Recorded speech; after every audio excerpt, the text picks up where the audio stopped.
Welcome to study कर। दोस्तों आज हम डिस्कस करेंगे 27 अगस्त 2024 के मोस्ट इंपॉर्टेंट करंट अफेयर्स के क्वेश्चन।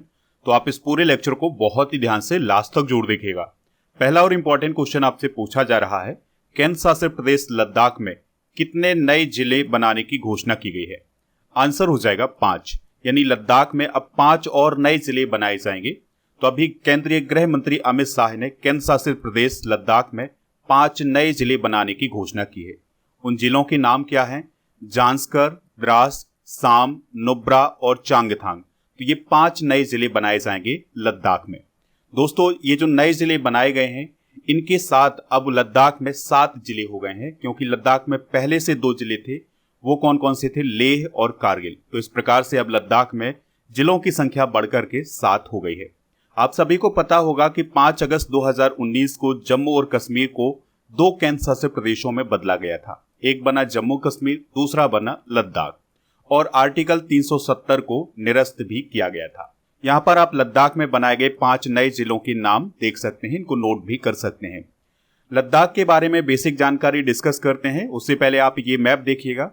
तो ये जो आपको पूरा मैप दिखाई दे रहा है, पहले ये जम्मू कश्मीर हुआ करता था 2019 से पहले, लेकिन फिर इसको जम्मू कश्मीर को 2 भागों में बांटा गया। ये वाला जो पार्ट बना ये बना लद्दाख, और ये वाला जो पार्ट बना ये बना जम्मू कश्मीर। तो लद्दाख की राजधानी क्या है? लेह। उपराज्यपाल हैं यहाँ के वीडी मिश्रा। और अभी हाल ही में आपको याद रखना है कि लद्दाख के सी बकथॉर्न फल को जीआई टैग प्रदान किया गया है। लद्दाख में हेमिस उत्सव, साका दावा, लोसार महोत्सव, सिंधु दर्शन और टक टोक महोत्सव भी मनाया जाता है। चलिए दोस्तों, लद्दाख से रिलेटेड कुछ इंपॉर्टेंट करेंट अफेयर्स भी डिस्कस कर लेते हैं। तो पूर्ण कार्यशील साक्षरता प्राप्त करने वाली प्रशासनिक इकाई कौन बना है? केंद्र शासित प्रदेश लद्दाख। 31 अक्टूबर को लद्दाख का स्थापना दिवस मनाया जाता है। लद्दाख के न्योमा में दुनिया का सबसे ऊंचा लड़ाकू हवाई अड्डा बनेगा। लद्दाख में पहला महिला पुलिस स्टेशन कारगिल में खोला गया है। और भारतीय नौसेना ने लद्दाख में जूली लद्दाख आउटरीच प्रोग्राम अभी हाल ही में आयोजित किया था। लद्दाख में कर्नल गीता राणा सेना की बटालियन की कमान संभालने वाली पहली महिला बनी थी। लद्दाख के पैगोंग सो या पैगोंग झील में भारत की पहली फ्रोजन लेक मैराथन का आयोजन किया गया था। याया सो लद्दाख का पहला जैव विविधता विरासत स्थल बना है। लद्दाख के खुबानी को कुछ समय पहले जीआई टैग मिला हुआ है।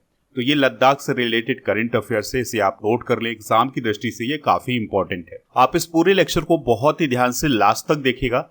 लास्ट में आपसे क्वेश्चन पूछा जाएगा जिसका आंसर आपको कमेंट बॉक्स में बताना है। अगर आप चैनल पर पहली बार आए हैं तो सब्सक्राइब कर लें, बेल आइकन भी दबा लें, जिससे आपको समय पर सबसे पहले नोटिफिकेशन मिल सकेगा। दोस्तों ऐसी खबरें आ रही न्यूज में कि हो सकता है कि आने वाले समय में टेलीग्राम को बैन कर दिया जाए।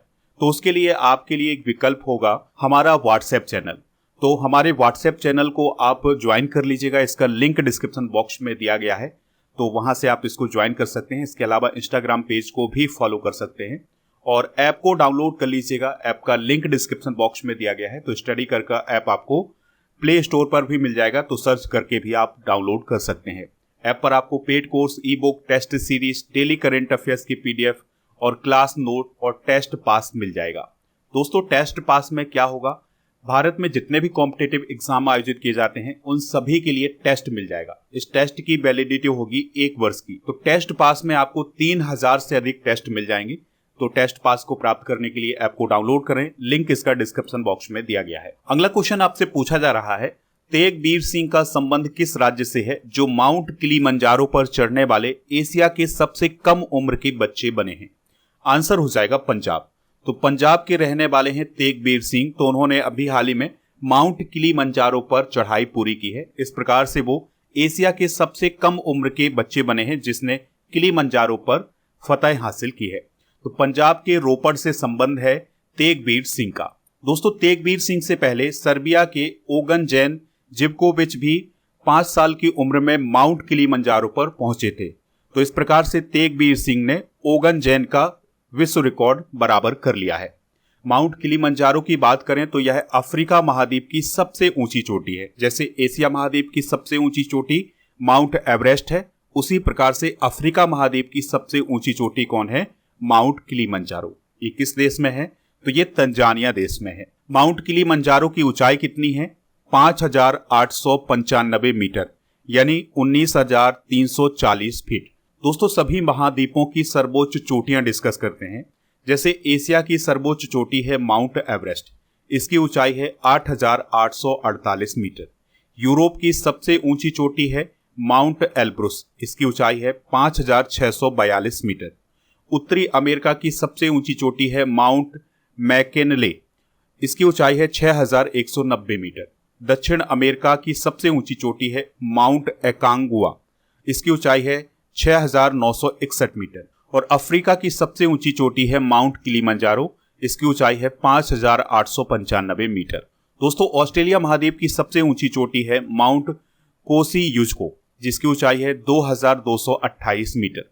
दोस्तों अंटार्कटिका महाद्वीप की सबसे ऊंची चोटी है विंसन मैसिव, इसकी ऊंचाई है 4,897 मीटर।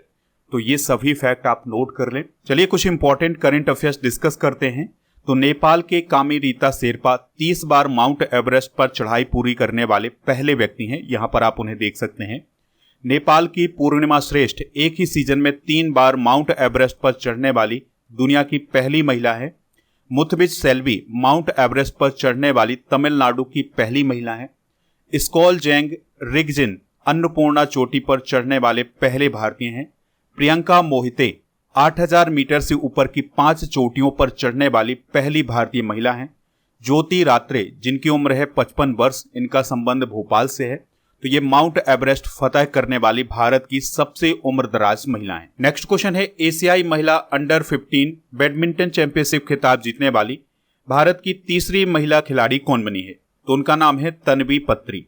तो दोस्तों अभी हाल ही में बैडमिंटन एशिया अंडर 17 और अंडर 15 जूनियर चैंपियनशिप 2024 का आयोजन चाइना में किया गया है और इसमें ओडिशा की रहने वाली तन्वी पत्री ने एशियाई महिला एकल अंडर 15 बैडमिंटन चैंपियनशिप का खिताब अपने नाम किया है। इस प्रकार से वह एशियाई अंडर 15 एकल खिताब जीतने वाली तीसरी भारतीय महिला खिलाड़ी बन गई हैं। इससे पहले 2017 में सामिया इमाद फारूकी और 2019 में तस्नीम मीर ने एशियाई अंडर 15 चैंपियनशिप में एकल का खिताब जीता था। और दोस्तों ये जो अंडर 17 वाली प्रतियोगिता थी, इसमें भारत के ज्ञान दत्तू ने बैडमिंटन एशिया अंडर 17 चैंपियनशिप के पुरुष एकल में ब्रॉन्ज मेडल अपने नाम किया है। बैडमिंटन एशिया के बारे में अगर हम डिस्कस करें तो यह एशिया में बैडमिंटन खेल को नियंत्रित करने वाली एक संस्था है। इसके 43 मेंबर हैं और मुख्यालय है इसका पेटलिंग जया सोलांगोर मलेशिया में। इसके अध्यक्ष हैं किम जोंग सो। बैडमिंटन विश्व महासंघ यानी VWF की बात करें या बैडमिंटन वर्ल्ड फेडरेशन की बात करें तो इसकी स्थापना 1934 में की गई थी और ये पूरे विश्व में बैडमिंटन को रेगुलेट करने वाली संस्था है। इसके मेंबर कितने हैं? 201। मुख्यालय इसका कुआलालंपुर मलेशिया में है और इसके अध्यक्ष हैं पॉल एरिक हायर लॉर्सन। चलिए कुछ और इंपॉर्टेंट करंट अफेयर्स डिस्कस करते हैं जो कि बैडमिंटन से ही रिलेटेड हैं। VWF रीयूनियन ओपन 2024 में पुरुष एकल का खिताब जीता है थारुन मन्नेपल्ली ने। BWF रीयूनियन ओपन 2024 में महिला एकल का खिताब जीता है तस्नीम मीर ने। तंबाकू नियंत्रण के लिए बैडमिंटन स्टार PV सिंधु को ब्रांड एम्बेसडर बनाया गया है। पेरिस ओलंपिक 2024 में लक्ष्य सेन बैडमिंटन की एकल स्पर्धा में सेमीफाइनल तक पहुंचे थे और वो ओलंपिक खेलों में सेमीफाइनल में पहुंचने वाले पहले पुरुष खिलाड़ी बने थे बैडमिंटन की। थाईलैंड ओपन 2024 में पुरुष युगल के विजेता कौन रहे हैं? सात्विक साईराज और चिराग शेट्टी। तो ये सभी करंट अफेयर्स आप नोट कर लें। बढ़ते हैं अगले क्वेश्चन की तरफ। तो अगला क्वेश्चन है वामपंथी उग्रवाद प्रभावित 7 राज्यों की बैठक कहां आयोजित की गई है? आंसर हो जाएगा रायपुर में। तो छत्तीसगढ़ की कैपिटल रायपुर में अभी हाल ही में वामपंथी उग्रवाद पर एक बैठक आयोजित की गई है जिसकी अध्यक्षता किसने की है? केंद्रीय गृह मंत्री अमित शाह जी ने। दोस्तों इस बैठक में अमित शाह जी ने यह कहा है कि मार्च 2026 से पहले देश से वामपंथी उग्रवाद यानी नक्सलवाद को खत्म किया जाएगा। बैठक में किन किन राज्यों ने भाग लिया है? तो छत्तीसगढ़, आंध्र प्रदेश, झारखंड, मध्य प्रदेश, महाराष्ट्र, ओडिशा और तेलंगाना। आपको ये याद रखना है कि ये जो राज्य हैं ये नक्सलवाद से प्रभावित राज्य हैं। अच्छा, वामपंथी किसे बोलते हैं इसको हम समझ लेते हैं। तो वामपंथी उन समूहों या व्यक्तियों को कहा जाता है जो आधुनिक साम्यवादी चीन के संस्थापक माओ से तुंग की विचारधारा से प्रेरित हैं। यानी कि जो व्यक्ति या जो समूह माओ से तुंग की विचारधारा से प्रेरित हैं उन्हें क्या कहा जाता है? वामपंथी कहा जाता है। दोस्तों ये जो वामपंथी उग्रवादी होते हैं इन्हें नक्सली भी कहा जाता है, क्योंकि 1967 में माओ की विचारधारा से प्रेरित होकर के वेस्ट बंगाल के नक्सलबाड़ी में किसानों के द्वारा एक सशस्त्र विद्रोह किया गया था, यानी किसानों ने हथियार उठा लिए थे। तब से इन्हें नक्सली कहा जाता है। 2024 में 9 ऐसे राज्य हैं जो कि नक्सल प्रभावित हैं। तो दोस्तों 9 राज्यों के 38 जिले हैं जो कि नक्सल प्रभावित हैं। सबसे ज्यादा नक्सल प्रभावित जिले हैं छत्तीसगढ़ में, यहाँ के 15 जिले हैं, ओडिशा के 7, झारखंड के 5, मध्य प्रदेश के 3, महाराष्ट्र, तेलंगाना और केरल के 2-2 और आंध्र प्रदेश और पश्चिम बंगाल के 1-1 जिले नक्सल प्रभावित हैं। चलिए बढ़ते हैं अगले क्वेश्चन की तरफ। विज्ञान एवं प्रौद्योगिकी विभाग के द्वारा शुरू की गई विज्ञान धारा योजना की अवधि कितनी है? तो दोस्तों अभी हाल ही में केंद्र सरकार के द्वारा एक नई योजना शुरू की गई है जिसका नाम है विज्ञान धारा योजना। तो इसकी अवधि कितनी है, यानी ये कितने साल के लिए लॉन्च की गई है? आंसर हो जाएगा इसका 5 साल के लिए। तो अभी हाल ही में विज्ञान और प्रौद्योगिकी विभाग की जो 3 केंद्रीय योजनाएं चल रही थी, इन सभी को मिलाकर के एक नई योजना शुरू की गई है जिसका नाम है विज्ञान धारा। दोस्तों ये जो विज्ञान धारा योजना है इसकी अवधि होगी 2021-22 से 2025-26 तक। विज्ञान धारा योजना का मुख्य उद्देश्य है देश में विज्ञान और प्रौद्योगिकी में क्षमता निर्माण को बढ़ावा देना। इसका बजट कितना है? 10,579.84 करोड़ रुपए। और ये किस विभाग की योजना है? ये विज्ञान और प्रौद्योगिकी विभाग की योजना है। केंद्र सरकार की कुछ प्रमुख योजनाएं डिस्कस करते हैं जो हाल फिलहाल में शुरू की गई हैं। जैसे प्रधानमंत्री गरीब कल्याण अन्न योजना 11 जनवरी 2023 को, आरोग्य मैत्री 13 जनवरी 2023, जल जन अभियान 16 फरवरी 2023, पीएम सूर्य घर मुफ्त बिजली योजना 13 फरवरी 2024 और अमृत धरोहर योजना 5 जून 2023 को शुरू की गई है। अगला क्वेश्चन है यूनिफाइड पेंशन स्कीम यानी यूपीएस लागू करने वाला भारत का पहला राज्य कौन बना है? आंसर हो जाएगा महाराष्ट्र। तो देखिए अभी केंद्र सरकार के द्वारा न्यू पेंशन स्कीम के स्थान पर यूनिफाइड पेंशन स्कीम लागू की गई है। तो यूनिफाइड पेंशन स्कीम लागू करने वाला पहला राज्य कौन बना है? महाराष्ट्र। बाकी हम यूनिफाइड पेंशन स्कीम के बारे में कल डिस्कस कर चुके हैं। अगर आपने कल का वीडियो नहीं देखा है तो वो आप जरूर देखिएगा, क्योंकि उसमें हमने यूनिफाइड पेंशन स्कीम को डिस्कस किया हुआ। 2024 की कुछ प्रथम घटनाएं डिस्कस करते हैं। जैसे पहला परमाणु ऊर्जा शिखर सम्मेलन ब्रुसेल्स बेल्जियम में आयोजित किया गया है। विश्व का सबसे बड़ा रीन्यूएबल एनर्जी पार्क गुजरात के कच्छ जिले के खेबड़ा में स्थापित किया गया है। मध्य प्रदेश का पहला जैव प्रौद्योगिकी पार्क अमली भाट और वरखेड़ा में स्थापित किया गया है। पहला अंतर्राष्ट्रीय इंद्रधनुष पर्यटन सम्मेलन नेपाल देश में आयोजित किया गया था।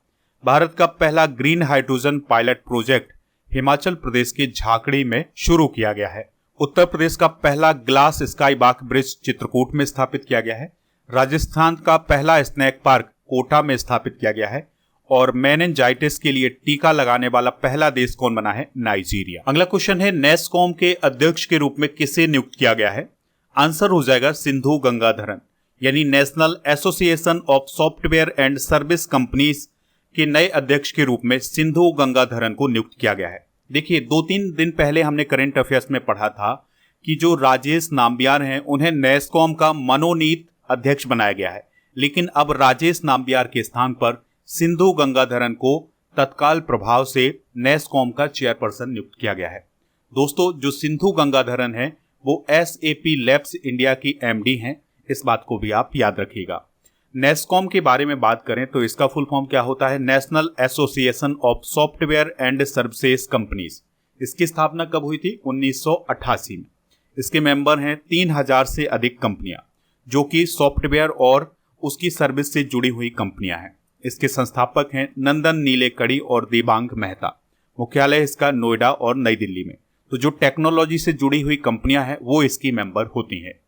हाल ही में की गई कुछ महत्वपूर्ण नियुक्तियां डिस्कस करते हैं। जैसे राहुल नवीन ईडी के डायरेक्टर बने हैं, संदीप पुंडरेक इस्पात सचिव बने हैं, टीबी सोमनाथन कैबिनेट सचिव बने हैं, विनय मोहन क्वात्रा अमेरिका में भारत के राजदूत बने हैं, राजेश कुमार रक्षा सचिव और पुण्य सलीला श्रीवास्तव स्वास्थ्य एवं परिवार कल्याण सचिव बनी हैं।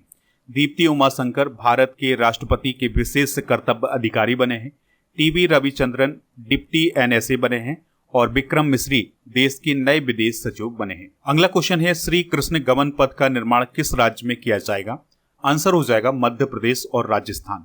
तो इस क्वेश्चन का राइट आंसर हो जाएगा ऑप्शन नंबर सी। तो अभी राजस्थान के चीफ मिनिस्टर भजनलाल शर्मा जी ने यह घोषणा की है कि आने वाले समय में श्री कृष्ण गमन पथ बनाया जाएगा। तो इसमें भगवान श्री कृष्ण से संबंधित जो स्थल हैं उनको एक धार्मिक सर्किट से जोड़ा जाएगा। और ये जो श्री कृष्ण गमन पथ बनाया जाएगा ये राजस्थान और मध्य प्रदेश की सरकार के द्वारा बनाया जाएगा। जैसे मध्य प्रदेश के उज्जैन में संदीपनी आश्रम में भगवान श्री कृष्ण ने शिक्षा हासिल की थी, तो ये स्थल जुड़ेगा इस गमन पथ से।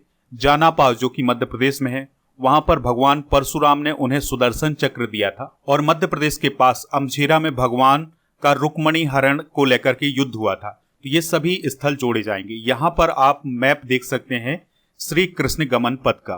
तो यहाँ पर आप देखिए, ये है अमझेरा, ये है जानापाव, उज्जैन, झालावाड़, कोटा, भरतपुर, मथुरा, इन सभी को एक सर्किट में जोड़ा जाएगा और इसमें जो भी स्थान श्री कृष्ण से संबंधित होंगे उनका डेवलपमेंट किया जाएगा। चलिए दोस्तों, अगला क्वेश्चन डिस्कस करते हैं।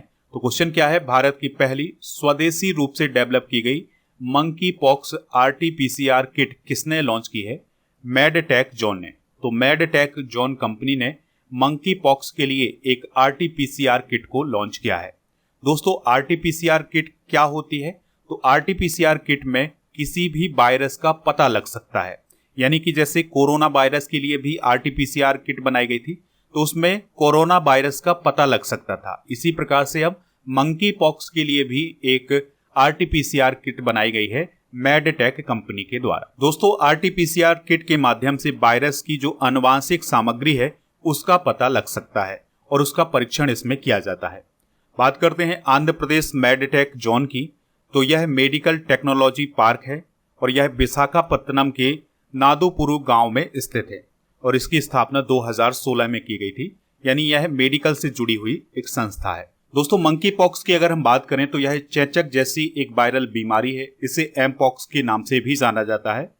तो इस वायरस के संक्रमण से ज्यादा प्रभाव नहीं होता है, लेकिन जब कोई दुर्लभ मामला होता है तो ये घातक भी हो जाता है और मृत्यु भी हो जाती है। इसमें फ्लू जैसे लक्षण दिखाई देते हैं। यह virus orthopox virus genus family का है। मंकी पॉक्स का पहला मामला 1970 में कोंगो लोकतांत्रिक गणराज्य में पहचाना गया था। यानी कोंगो देश में इसका पहला मामला पाया गया था। अगला क्वेश्चन है, हाल ही में किस देश ने आत्मघाती ड्रोन का अनावरण किया है? आंसर हो जाएगा उत्तर कोरिया। तो उत्तर कोरिया के द्वारा एक आत्मघाती ड्रोन बनाया गया है जिसका परीक्षण अभी हाल ही में किया गया है और परीक्षण के तौर पर एक टैंक है जिसका नाम है K2, उसको नष्ट किया गया है। दोस्तों, आत्मघाती ड्रोन कैसे होते हैं इसको समझ लेते हैं। तो आमतौर पर जो ड्रोन होते हैं जिनके माध्यम से हमला किया जाता है तो वो दूर से निशाना लगाते हैं और लक्ष्य को नष्ट करते हैं। लेकिन ये जो आत्मघाती ड्रोन होता है ये लक्ष्य पर जाकर के गिर जाता है, विस्फोट होता है और उसे नष्ट कर देता है। तो इस प्रकार के आत्मघाती ड्रोन का परीक्षण किया गया है उत्तर कोरिया के द्वारा। और परीक्षण करते समय उत्तर कोरिया के जो लीडर थे किम जोंग उन, वो भी वहां पर शामिल थे। उत्तर कोरिया की बात करें तो यह एशिया महाद्वीप में ही स्थित है। कैपिटल इसकी प्योंगयांग है और करेंसी है कोरियाई पीपल्स वॉन। लीडर हैं किम जोंग उन। और आपको याद रखना है कि उत्तर कोरिया यानी नॉर्थ कोरिया और साउथ कोरिया के बीच में एक सीमा है जिसे 38वीं अक्षांश रेखा के नाम से भी जाना जाता है। और अभी हाल ही में उत्तर कोरिया की यात्रा किस बड़े लीडर ने की थी? तो आपको याद रखना है कि रूस के प्रेसिडेंट व्लादिमीर पुतिन ने उत्तर कोरिया की यात्रा की थी। तो काफी स्वागत किया गया था उनका वहां पर। तो ये थे आज के करंट अफेयर्स के क्वेश्चन। चलिए अब हम कल के करंट अफेयर्स के क्वेश्चन एक बार रिवाइज कर लेते हैं।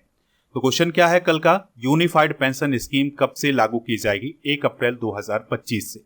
भारत ने अपना पहला दोबारा इस्तेमाल होने वाला हाइब्रिड रॉकेट लॉन्च किया है। इस रॉकेट का नाम क्या है? रोमी फर्स्ट।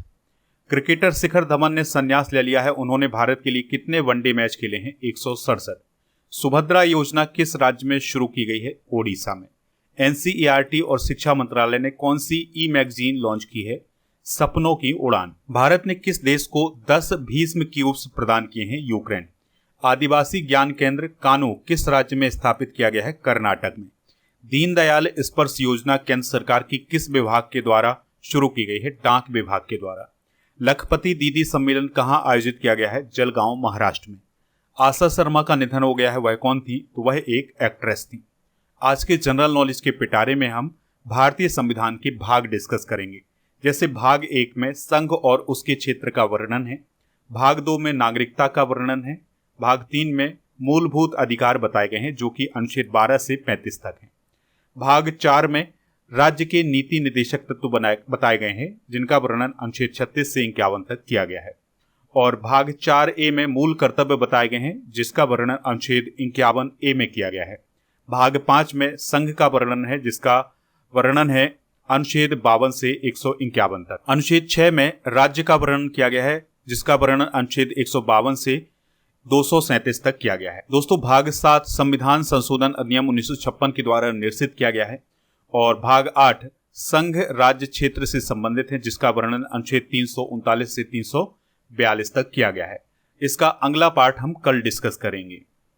दोस्तों, कल के करंट अफेयर्स में आपसे पूछा गया था कि सिमलीपाल राष्ट्रीय उद्यान किस राज्य में है, तो यह ओडिशा राज्य में है। तो लगभग सभी लोगों ने इसका आंसर ओडिशा बताया हुआ है। आज का क्वेश्चन है लद्दाख किस वर्ष केंद्र शासित प्रदेश बना था, तो इसका जो राइट आंसर है वो आप कमेंट बॉक्स में जरूर बताइएगा। दोस्तों, जब तक टेलीग्राम को बैन नहीं किया गया है तब तक हमारा जो टेलीग्राम चैनल है वहां पर आपको पीडीएफ मिलती रहेगी। तो टेलीग्राम चैनल को ज्वाइन कर लीजिएगा। आपको टेलीग्राम पर जाना है और स्टडी कर ऑफिशियल सर्च कर लेना है तो चैनल मिल जाएगा, उससे ज्वाइन हो जाएंगे तो आपको पीडीएफ भी मिल जाएगा। स्टडी करके ऐप को भी डाउनलोड कर लें। यहाँ पर आपको paid course, e book, test series, test pass, daily current affairs की पीडीएफ ये सभी मिल जाएगा। इसके अलावा जनवरी 2024 से अगस्त 2024 तक की करंट अफेयर्स की ई बुक भी मिल जाएगी और जुलाई 2024 के मंथली करंट अफेयर्स की ई बुक भी हिंदी और इंग्लिश दोनों मीडियम में आपको ऐप पर मिल जाएगी। दोस्तों, ऐप पर आपको डेली करंट अफेयर्स का टेस्ट और अन्य मॉक टेस्ट भी मिल जाएंगे। तो इन सभी को आप प्राप्त कर लीजिएगा ऐप से। जैसे ही आप टेस्ट सीरीज वाले ऑप्शन पर जाएंगे तो ये सभी टेस्ट आपको वहां पर मिल जाएंगे। ई बुक वाले ऑप्शन पर जाएंगे तो monthly current affairs, yearly current affairs और half yearly current affairs, GK की ई बुक भी आपको यहाँ पर मिल जाएगी।